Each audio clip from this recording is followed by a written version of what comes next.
তুমি তাকিয়ে দেখো উত্তরপ্রদেশের দিকে কি অবস্থা।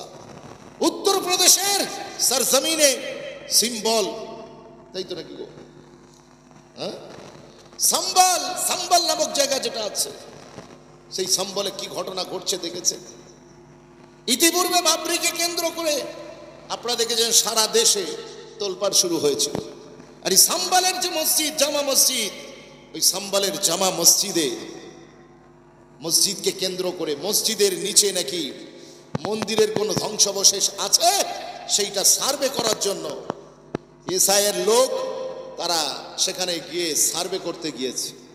গিয়ে মসজিদের ভিতরে সেই মসজিদকে খুঁড়ে বের করার চেষ্টা করা হচ্ছে। মসজিদের পানির নল এবং যেখানে হাউস থাকে সেই পানিকে পুরো প্রবাহিত করা হয়েছে। মনে রেখে দেন, তাকে কেন্দ্র করে মুসলমানেরা যখন সেটা বাধা দিতে গিয়েছে, পুলিশ এখন নিরপেক্ষ, উত্তরপ্রদেশের পুলিশ আর নিরপেক্ষতার ভূমিকা পালন করছে না। দেখছেন মুসলমানগুলোকে পুরো পাখি মারার মতো করে ফটাফট করে গুলি করে মেরে দিল। পাঁচটা লাশ, মায়ের 5টা তাজা রক্ত, মায়ের 5টা তাজা সন্তান দুনিয়া থেকে বিদায় নিয়ে চলে গেল।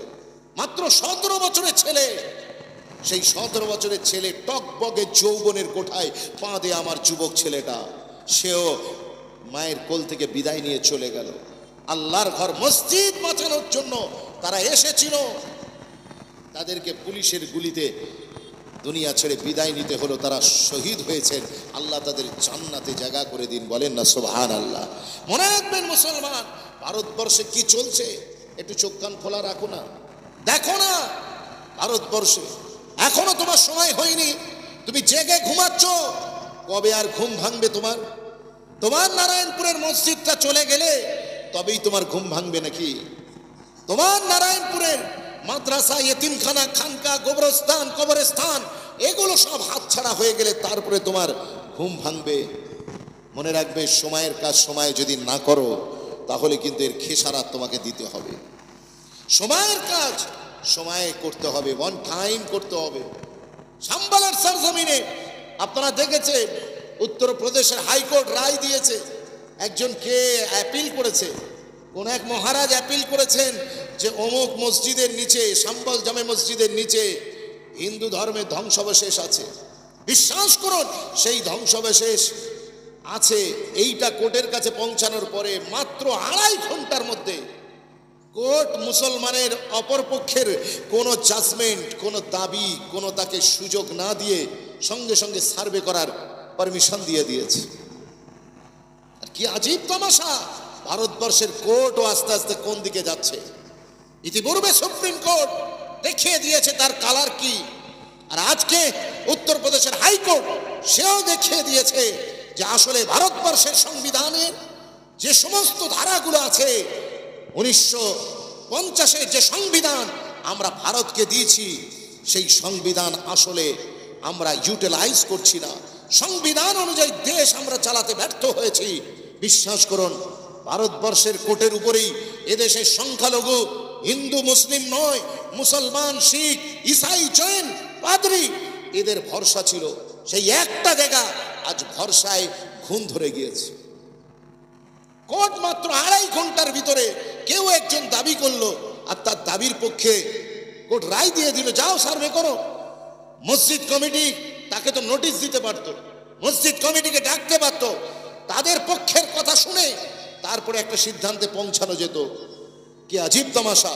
আর ইসরায়েল লোক যাচ্ছে সেখানে ধর্মীয় স্লোগান, যে স্লোগানের কারণে ভারতবর্ষে শুধু মুসলমানরা নয়, মাঝে মাঝে নন মুসলিমরাও ঘাবড়ে যায়। সেই ধর্মীয় নামের রাজনৈতিক স্লোগান, সেই স্লোগান দিতে দিতে যাচ্ছে। ইসরায়েল লোক, সে তো গভর্নমেন্টের লোক, সেখানে ধর্মীয় নারা কেন? প্রশ্ন করার কেউ নাই। মুসলমানের পক্ষে আজকে বলার মতো কেউ নাই। একের পর এক মুসলমানদের মসজিদ, মাদ্রাসা, ঈদগাহ, খানকা এসবের উপরে আঘাত হানা হচ্ছে। আর মনে করছে যে মুসলমানকে এইভাবে শেষ করে দেয়া হবে। কিন্তু মনে রাখবেন, তুমি কোন ফেরাউন হে? তোমার আগে বড় বড় ফেরাউন আর নমরুদ দুনিয়ার জমিন থেকে বিদায় নিয়ে চলে গিয়েছে। ইসলাম সেদিনও জিন্দা ছিল, আজও জিন্দা আছে, কিয়ামত পর্যন্ত। এই ভারতবর্ষের সরজমিনে সূর্য যতক্ষণ উঠবে আর সূর্য যতক্ষণ ডুববে ততক্ষণ ইসলাম জিন্দাবাদ থাকবে। জোরে বলুন না সুবহানাল্লাহ। কারণ এই ইসলাম এটা মুসলমানের নয়, ইসলাম আমার আল্লাহর। জোরে বলবেন না সুবহানাল্লাহ। মুসলমানকে দায়িত্ব দেওয়া হয়েছে, মোতাবাল্লি বানানো হয়েছে, মসজিদের কেয়ারটেকার বানানো হয়েছে। মসজিদের মালিক মুসলমান নয়, মসজিদ দেখভাল করার দায়িত্ব চাকর আমরা। আমরা আল্লাহর সার্ভেন্ট, আমরা আল্লাহর চাকর। আমরা শুধু দেখভাল করব, মসজিদের জমি বিক্রি করতে পারবো না, মসজিদকে কাউকে ছেড়ে দিতে পারবো না, কারণ এর মালিক হচ্ছেন স্বয়ং আমার আল্লাহ। আরেকবার জোরে বলবেন না সুবহানাল্লাহ। সারা ভারতবর্ষ জুড়ে চলছে চক্রান্ত। মুসলমান তুমি আর কবে শোধরাবে? সারা ভারতবর্ষের সবাই তারা সব এক হয়ে গিয়েছে, আর তুমি এখনো ফিরকাবাজি করছো, তুমি এখনো দলাদলি করছো।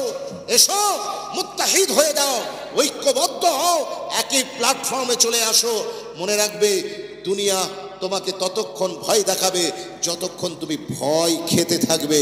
একবার তুমি সাহস করে উঠে দাঁড়াও, দেখবে যত শয়তান আর দুশ্চরিত্র, দুরাত্মা, প্রেতাত্মা ভারতের জমিনে আছে, তারা সব ভয়েতে পালাতে শুরু করবে।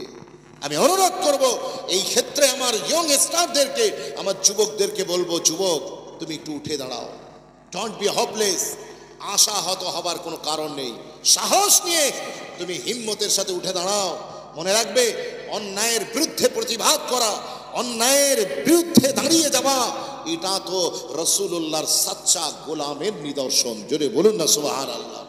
বিশ্বাস করুন, আপনি আপনার সম্পত্তির রক্ষণাবেক্ষণ করবেন।